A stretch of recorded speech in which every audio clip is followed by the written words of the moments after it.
Okay, it is the Stephanie Miller Show. Let's hurry with this interview before he realizes the degree to which he is slumming. Okay, before he realizes what he's agreed to. Good morning, Chairman Jaime Harrison. We are so excited to have you. Stephanie. we're just hoping you have no idea who I am. Good morning. Good morning. Good morning. Listen, we have so much. Let's get to the good news before we start terrifying you about what all of our listeners are terrified of.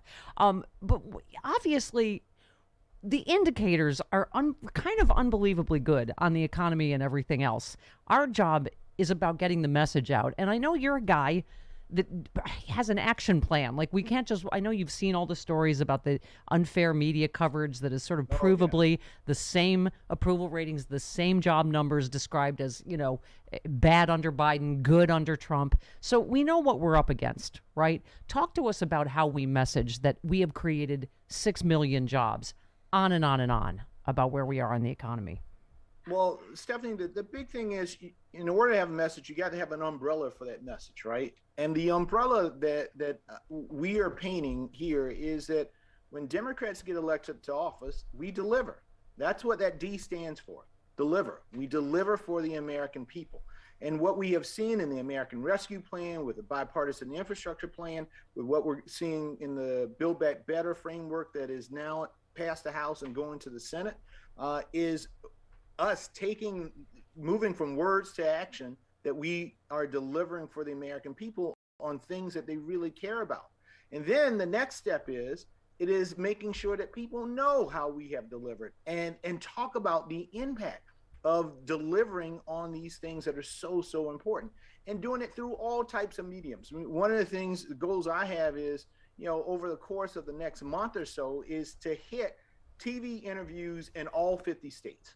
I want to go and make sure that people across the country understand and know what Joe Biden and Democrats in the House and Senate have done in order to improve how we have done that in less than a year.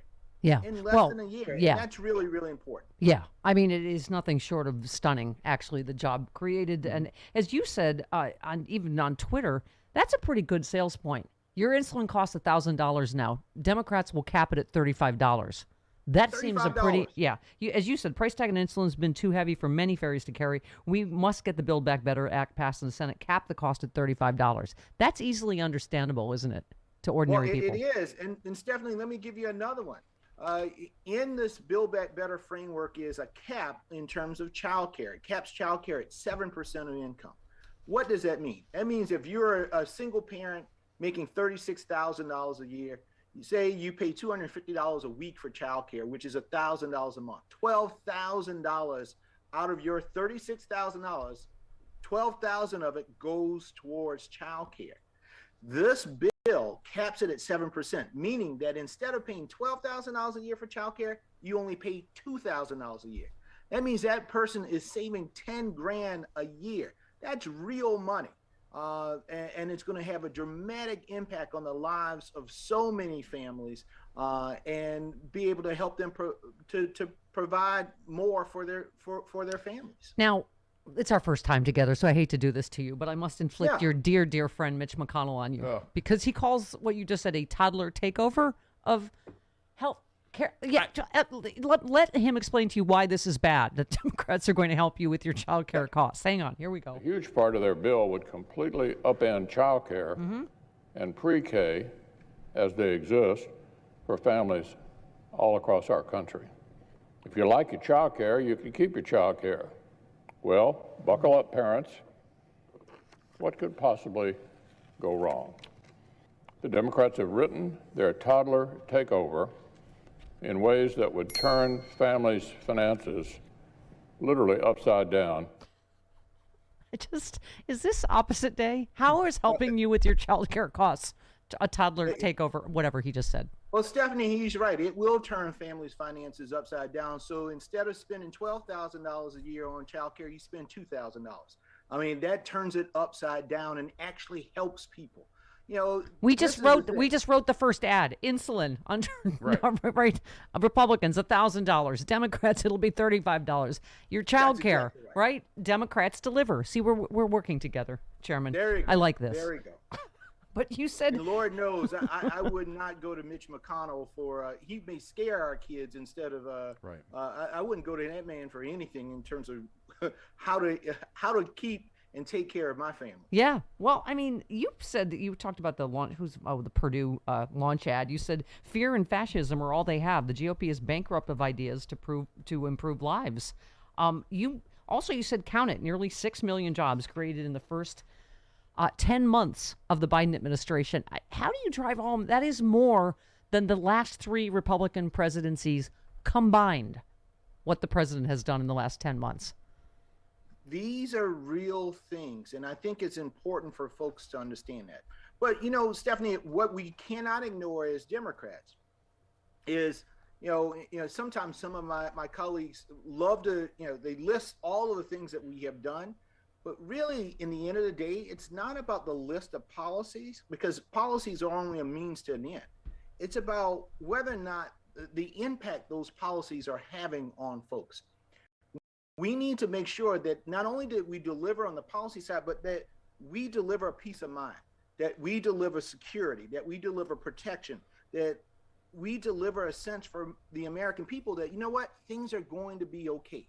You got real leadership right now, and we are going to work through all of the issues and problems that we are facing, and we're going to do it together, as opposed to what we had in the past. Well, look at the headlines this morning, Chairman. Key indicators hint the supply chain crisis is over. Inflation will cool off soon.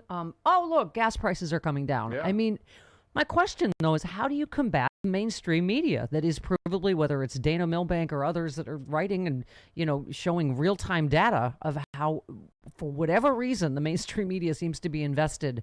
By the way, did you know the vice president uses wired earphones? Because that seems like a That was the most threat to my family. It's just hilarious. The craziness that we are seeing in terms of how they're covering Right. this president and vice president. It's almost like they want Donald Trump to come back when they were whining and screaming about how bad Donald Trump was. Yeah. They just can't help themselves. So you are a walking example, I think, of, priorities in terms, because we have parents screaming at school board meetings, just people trying to keep their kids safe, what have you, screaming about something that's not even happening, critical race theory, where Democrats are trying to, keep your kids alive, safe from guns in schools, which seem like real issues for real American families. They're trying to find ways and even create things to make you scared to walk out your door, scared to go to work, scared to interact with your colleagues. If somebody looks different or sounds different or behaves in a different fashion, the Republican Party wants you to be scared of them as if they're going to take something from you or take something from your family. Yeah. I believe, and I think the Democratic Party believes, is that America is strong enough for all of us. That diversity of our great nation is what defines us and what makes us the greatest nation on the face of this planet. Yeah. And so we have to celebrate that. We have to promote that.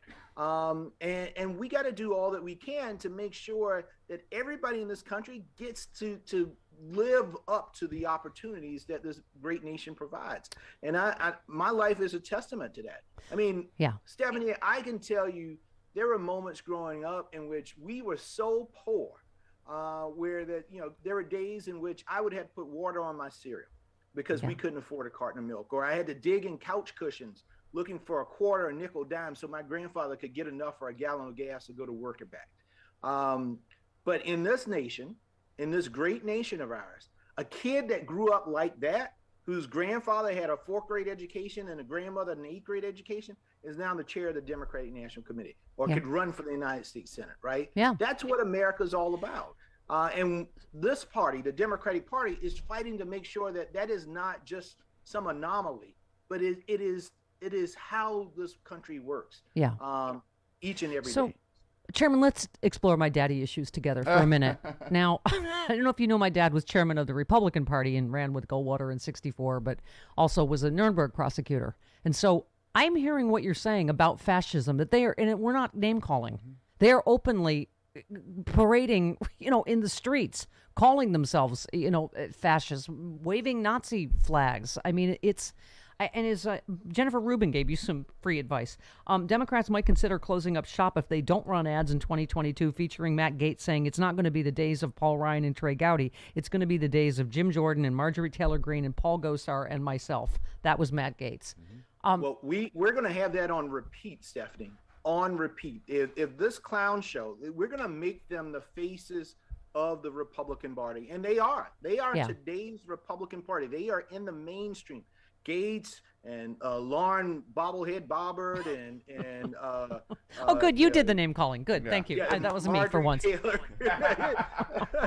Listen, I mean, I normally have that for you. I cover that. I mean, they're a bunch of clowns. When you got the guy who wants to be the next Speaker of the House is the same guy who had to sort through Skittles or Starburst in order to make sure the president got the pink ones that he really liked. Yeah. And that's the guy who wants to be Speaker of the House? Yeah. Yeah. Come on. Yeah, come on. We can do better, and we will do better. So I saved this for the end of the interview because I'm sure you've heard of the Barton Gellman piece in The Atlantic. Trump's next coup has already begun. January 6th was practiced. Donald Trump's GOP is much better positioned to subvert the next election. I'm sure you've read it, heard of it, right? Yes. Chairman, I would say that is the main concern of all of my listeners and, a lot of us. Is the Democratic Party aware of the urgency of the threat that we face and what Republicans are actually up to in terms of really not ever running a fair election again? Well, Stephanie, each and every day I'm afraid of this. As a father of two, raising these two black boys in South Carolina, right? Mm-hmm. I am well aware, and each and every day I worry about the future that they will inherit. And that's what makes me fight as hard as I do to protect voting rights, to fight back against this fascism that we're seeing, to make sure that we secure our democracy in each and every day. And I'm trying my very best to make sure that the leaders in our party understand the urgency of this situation. And I think particularly people of color who have not always enjoyed all of the rights of America, but now have those rights. They are particularly concerned and very fearful for a rollback of those rights that people fought so hard in order to garner. And so, I tell people that we can't sit back and rest on our laurels and think, oh, we won in 2020 and things are going to be okay.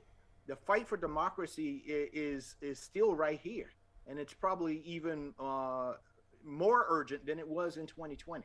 But what are we doing? Wants to come back. But what can we do? I mean, the fact that Mitch McConnell has engineered something where there can be a carve out on the filibuster to not default on the United States, but in a way that they hope will hurt Democrats and help whatever it is. I mean, if we don't get a carve out for voting rights, I think people are concerned that we can't out organize voter suppression and gerrymandering and all of this.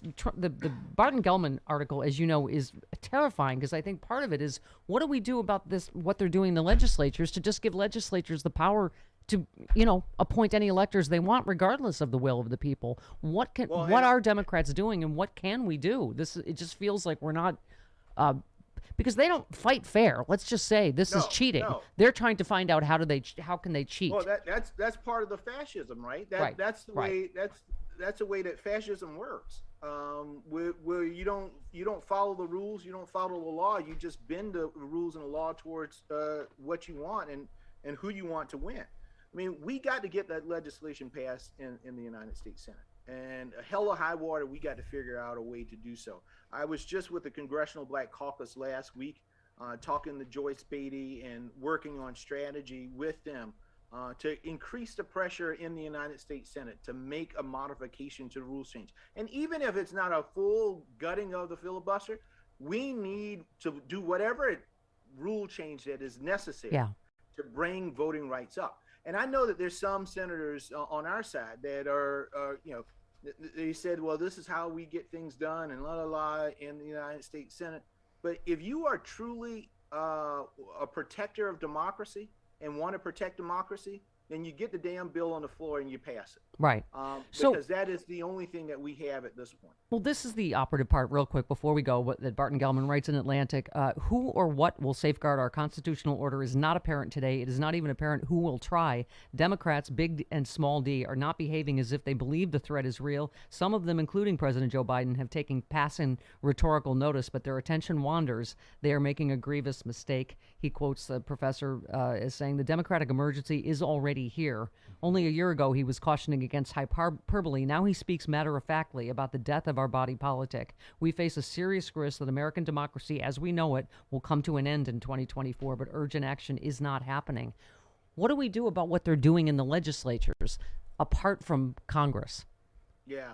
Well, I mean, the problem that we have in the legislatures, Stephanie, is that we just don't have the numbers there in the legislatures. And the only thing that we can do in order to curtail that is either up in it through the courts, which, we're working with Mark Elias, and who's our attorney at the DNC, and with a number of others to do so, and a number of groups to do that, or we have to change legislation on the federal level. Those are the two avenues that we have in order to stop what is happening. Now, we also are going to focus on trying to retake some of these state houses and win some governor's races in the 2022 cycle. And that's why the cycle is also very important, because if we can get it stalled in the courts, or at least get it overturned in the courts, and then retake some of these governor's mansions and take over some of these legislatures, then we can rewrite some of the things that are going on. It's a multi-pronged approach.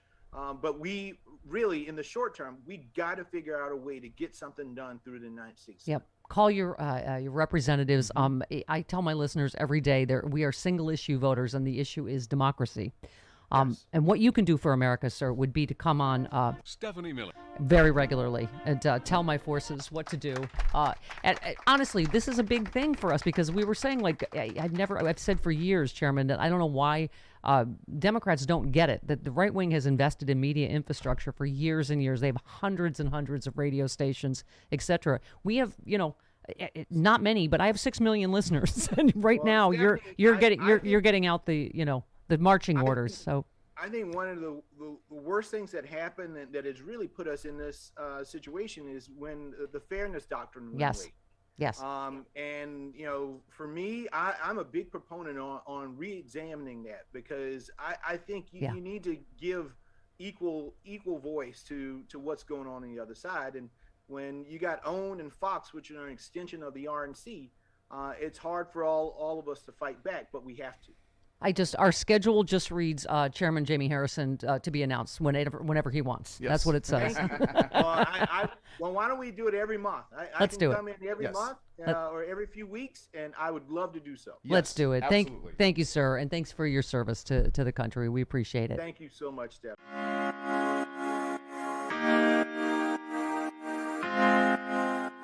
Ow.